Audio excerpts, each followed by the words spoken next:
Assalamualaikum warahmatullahi wabarakatuh. Waalaikumsalam warahmatullahi wabarakatuh. Waalaikumsalam warahmatullahi wabarakatuh. Selamat siang teman-teman. Di sini kami dari kelompok 5 akan mempresentasikan mengenai mekanisme dan aksi obat sistem syaraf pusat yaitu karbamazepin. Kelompok kami terdiri dari saya sendiri Putri Agustianingrum, lalu Septiani Sherly Angeli, Siti Mujaifatul Kifya, Tuti Endarwati, Vina Yuliana Cahyani, dan Wike Deni Setio Handayani, dan Yusi Luisiana Amanda. Di sini kami akan mempresentasikan mengenai definisi, mekanisme aksi, lalu ada review jurnal mengenai karbamazepin. Selanjutnya itu mengenai pengertian sistem syaraf pusat. Sistem syaraf pusat adalah semua obat yang berpengaruh terhadap sistem syaraf pusat. Obat tersebut bereaksi terhadap otak dan dapat mempengaruhi pikiran seseorang, yaitu perasaan atau tingkah laku. Obat yang dapat merangsang sistem syaraf pusat disebut analeptika. Selanjutnya, klasifikasi sistem syaraf pusat dibagi dalam beberapa golongan besar, yaitu 1. Psikofarmaka atau psikotropika, yang meliputi psikoleptika atau menekan atau menghambat fungsi-fungsi tertentu dari sistem syaraf pusat seperti hipnotika, sedativa, dan tranquilizers, dan antipsikotika.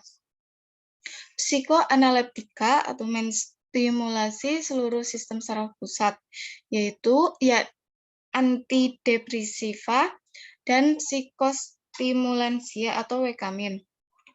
Selanjutnya yang kedua yaitu untuk gangguan neurologis seperti antiepileptika, MS atau multiple sclerosis, dan penyakit Parkinson. Ketiga yaitu jenis yang memblokir perasaan sakit. Contohnya analgetika, anestetika umum, dan lokal. Yang keempat, jenis obat vertigo dan obat migrain.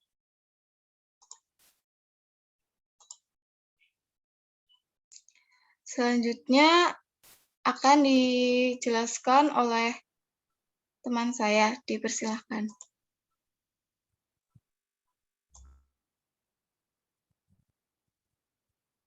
Baik, saya lanjutkan untuk pengertian karbamazepin. Menurut Haneck-Winkel R. et al. 2016, karbamazepin merupakan salah satu pengobatan ND, NND, dan termasuk dalam salah satu antikonvulsan yang paling banyak digunakan untuk pengobatan neuropati. Menurut Gamari dan kawan-kawan 2013, karbamazepin merupakan senyawa trisiklik yang cukup efektif dalam pengobatan kejang parsial. Obat ini pertama kali diperkenalkan oleh Walter Schindler di Switzerland pada tahun 1953.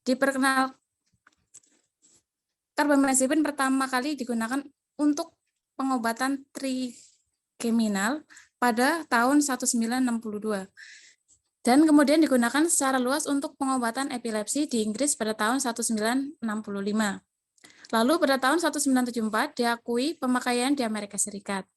Untuk mekanisme aksi dari karbamazepin menurut Frickel, Galino et al. 2018, yaitu karbamazepin bekerja mengikat terutama ke saluran natrium. Selain mengikat ke saluran natrium, karbamazepin juga mengikat atau berinteraksi ke saluran kalsium dan kalium.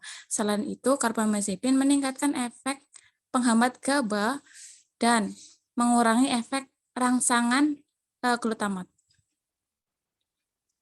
Menurut penelitian dari Gamari dan kawan-kawan 2013, secara umum karbamazepin dapat menurunkan eksitabilitas neuron atau meningkatkan inhibisi dengan mengganggu konduktansi sodium, potasium atau kalsium atau mempengaruhi GABA, glutamat atau neurotransmitter lainnya yang berperan dalam mencetuskan kejang. Ikatan protein plasma karbamazepin mencapai 70–80% dan eliminasi tergantung sepenuhnya pada biotransformasi hepatik melalui proses eksposidasi dan hidroksilasi. eliminasi karbamazepin terutama oleh sistem sitokrom P450 menghasilkan metabolit aktif, kemudian karbamazepin mengalami autoinduksi. Clearance karbamazepin terjadi pada 30 hari setelah terapi dan meningkat sehingga 300%. Waktu paruh karbamazepin sekitar 10-20 jam, namun dikurangi dengan autoinduksi 4-12 jam. Untuk penggunaan karbamazepin akan dibacakan oleh teman saya, Yusi Lucian. Baik, selanjutnya penggunaan karbamazepin. Penggunaan karbamazepin diantaranya yaitu yang pertama sebagai obat anti-epilepsi, kejang klonik-klonik, yang ketiga pengobatan nyeri, kemudian mampu meredakan jenis sakit syaraf tertentu seperti trigeminal neuralgia, sehingga dapat mengembalikan keseimbangan normal aktivitas saraf pasien, menurut Gerbolini et al. 2016. Dan kemudian sebagai pengobatan kondisi mental dan suasana hati tertentu seperti gangguan bipolar.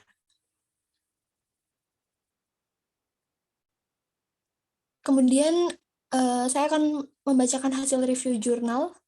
Yang pertama yaitu dengan judul Gambaran Penggunaan Obat Anti-Epilepsi atau OAE pada pasien BPJS dan pasien umum di instalasi farmasi RSKJ Suprapto di Kota Bengkulu. Nama jurnalnya yaitu Jurnal Ilmiah Farmasi, volume dan halaman, volume nomor 6, nomor 2, kemudian tahun 2016. Penulis jurnal yaitu Agung Giri Samudra, Yeni Fitriani, dan Cynthia Meita Chandra. Tanggal mereview yaitu pada tanggal 20 April 2022. Latar belakang jurnal ini yaitu epilepsi merupakan gangguan susunan syaraf pusat atau SSP yang dicirikan oleh terjadinya bangkitan yang bersifat spontan atau unprovoked dan berkala. Penyakit epilepsi yang merupakan salah satu penyakit otak yang sering ditemukan di dunia yang menyerang 70 juta dari penduduk dunia. Dalam penelitian ini, bertujuan untuk mengetahui penggunaan obat anti-epilepsi pada pasien BPJS dan pasien umum. Pada instalasi farmasi RSKJ Suprapto di Kota Bengkulu. Epilepsi merupakan salah satu penyakit otak yang sering ditemukan di dunia. Pengobatan epilepsi ini banyak dilakukan dengan menggunakan obat anti-epilepsi atau OAE seperti phenytoin, valproat, clobazam, dan karbamazepin. Tujuan penulisan jurnal ini yaitu untuk mengetahui penggunaan obat anti-epilepsi pada pasien BPJS dan pasien umum di instalasi farmasi RSKJ Suprapto Kota Bengkulu. Next.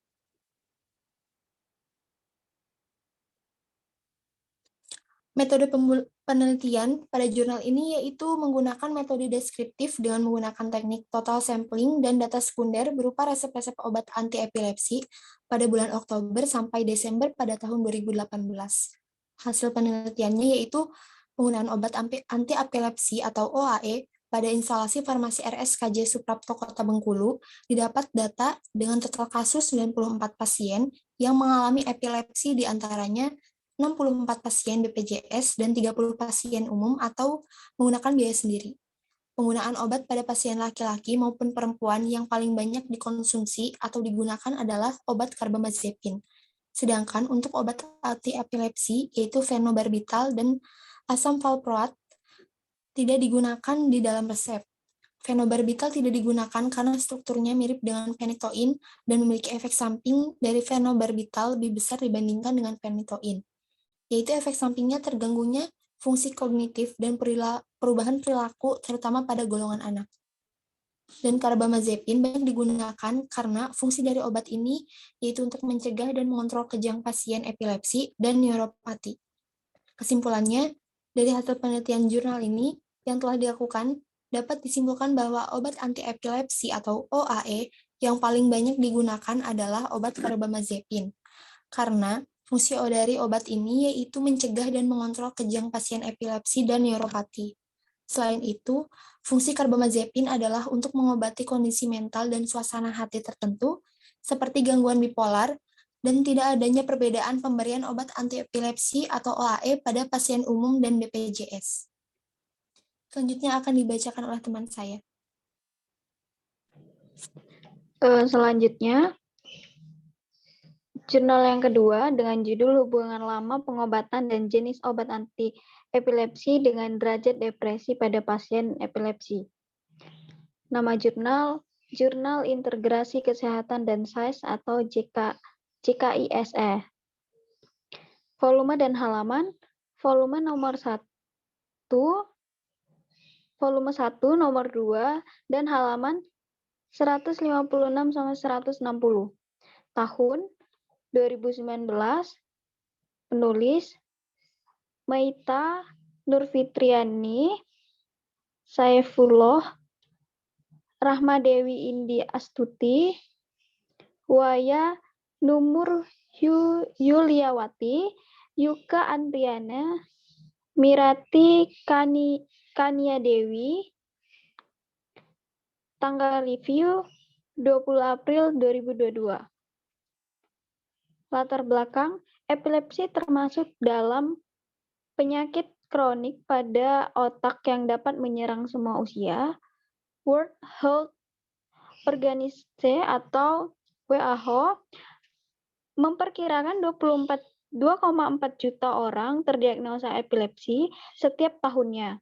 Epilepsi merupakan kelainan otak yang ditandai kecenderungan terjadinya bangkitan epileptik yang menimbulkan konsekuensi neurobiologi, kognitif, dan psikososial.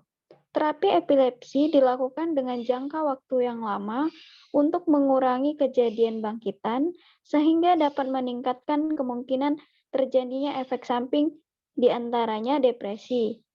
Depresi pada pengobatan epilepsi berhubungan dengan jenis obat anti-epilepsi dan lama pengobatan. Klasifikasi obat anti-epilepsi dapat dibedakan menjadi generasi pertama atau lama dan generasi baru. Di Indonesia, jenis AOE generasi pertama masih banyak digunakan. Obat generasi pertama yang sering digunakan adalah fenobarbital, carbamazepine, phenytoin, dan valproat. Selanjutnya,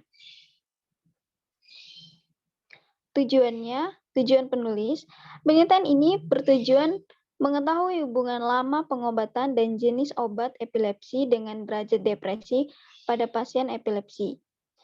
Metode penelitiannya, penelitian ini menggunakan rancangan metode observatif analitik dengan pendekatan cross-seksional. Subjek penelitian dipilih berdasarkan atas kriteria inklusi, yaitu pasien yang telah menerima pengobatan AOE generasi pertama monoterapi minimal selama 1 bulan dan sebelumnya tidak pernah didiagnosa memiliki gangguan psikologis. Hasil penelitian ini menunjukkan jumlah pasien epilepsi yang mengalami depresi derajat minimal paling banyak ditemukan dan tidak terdapat hubungan lama pengobatan dan jenis obat anti-epilepsi dengan derajat depresi pada pasien epilepsi. Kesimpulannya, kejadian depresi pada pasien epilepsi selain dipengaruhi jenis obat dan lama pengobatan, juga dipengaruhi oleh keadaan epilepsi atau frekuensi kejang dan jenis epilepsi. Faktor iatrogenik, yaitu obat anti-epilepsi, dan faktor psikososial. Selanjutnya akan dibacakan oleh teman saya. Untuk jurnal 3, judul Efikasi dan Tolerabilitas Carbamazepine untuk Nyeri Neuropati Diabetik.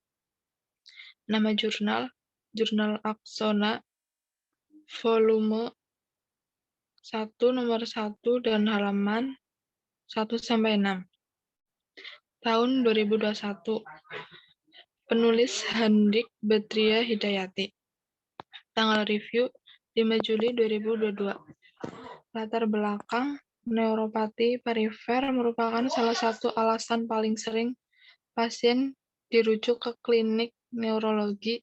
Neuropati diabetik, salah satu neuropati perifer, merupakan penyebab neuropati tersering di dunia, sehingga masih merupakan masalah besar dunia. Nyeri neuropati diabetik merupakan komplikasi umum dari diabetes, baik diabetes tipe 1 maupun tipe 2. NND mempengaruhi kualitas hidup pasien secara substansial akibat dari kurang tidur, kelelahan konstan, kesulitan mempertahankan konsentrasi secara penuh, gangguan melakukan aktivitas harian, gangguan mood, depresi, dan ansietas.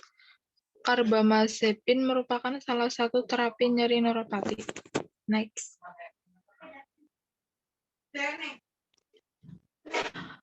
Tujuan penulis menjelaskan efikasi dan tolerabilitas karbamazepin untuk nyeri neuropati diabetik. Metode penelitian, metode yang digunakan pada penelitian ini adalah dengan menggunakan metode deskriptif dengan teknik terapi NND berupa terapi umum, terapi farmakologi, dan karbamazepin sebagai terapi NND. Hasil penelitian ini menunjukkan bahwa profil keamanan KBZ dalam penelitian ini konsisten dengan penelitian sebelumnya. Hanya 10 pasien 2,2% yang mengalami salah satu lebih adverse effect selama masa studi. Kesimpulan, neuropati adalah penyebab utama morbiditas pada pasien dengan diabetes. Banyak pengobatan farmakologis telah digunakan untuk mengurangi rasa nyeri pada NND dan untuk meningkatkan kualitas hidup pasien. Pengobatan ini meliputi antidepresan, antikonvulsan, analgesik, dan obat topikal. KBC salah satu obat antikonvulsan mempunyai efikasi untuk pengobatan polineuropati diabetik dan memiliki profil tolerabilitas yang baik.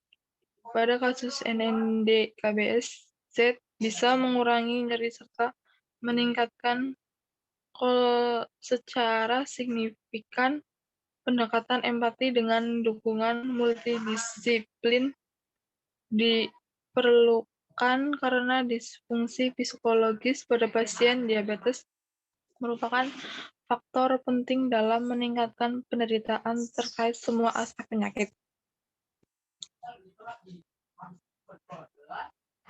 Untuk kesimpulan, karbamazepin adalah obat golongan antikonvulsan atau golongan anti-epilepsi. Selain itu, juga dapat digunakan untuk penyakit trigeminal, neuralgia, dan gangguan bipolar. Karbamazepin digunakan untuk pengobatan penyakit kejang parsial, kejang umum, dan kejang campuran untuk golongan dewasa dan anak-anak. Secara kejang campuran untuk golongan dewasa dan anak.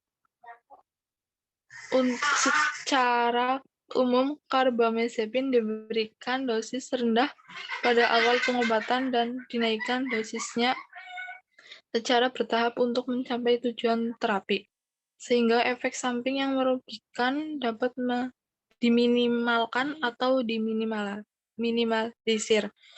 Karbamazepin bekerja mengikat terutama ke saluran natrium. Selain mengikat ke saluran natrium, karbamazepin juga mengikat atau berinteraksi ke seluruh kalsium dan kalium. Selain itu, karbamazepin meningkatkan efek penghambatan GABA dan mengurangi efek rangsang glutamat. Secara umum, karbamazepin dapat menurunkan eksitabilitas neuron atau meningkatkan inhibisi dengan mengganggu konduksi sodium, potasium, atau kalsium, atau mempengaruhi GABA, glutamat, atau neurotransmitter lainnya yang berperan dalam mencetuskan kejang. Ikatan protein plasma karbamazepin mencapai 70–80% dan eliminasi tergantung sepenuhnya pada biotransformasi hepatik melalui proses eksosidasi dan hidroksilasi. Eliminasi karbamazepin terutama oleh sistem sitokrom P4 450 dan menghasilkan metabolit aktif. Kemudian karbamazepin mengalami autoinduksi. Kleranse karbamazepin terjadi pada 30 hari setelah terapi dan meningkat hingga 300%. Waktu paruh karbamazepin sekitar 10 sampai dengan 24 jam. Namun dikurangi dengan autoinduksi 4 sampai 12 jam. Berdasarkan beberapa jurnal penelitian, karbamazepin banyak digunakan dikarenakan fungsi dari obat karbamazepin yaitu untuk mencegah dan mengontrol kejang pasien anti-epilepsi, antidepresan, dan neuropati.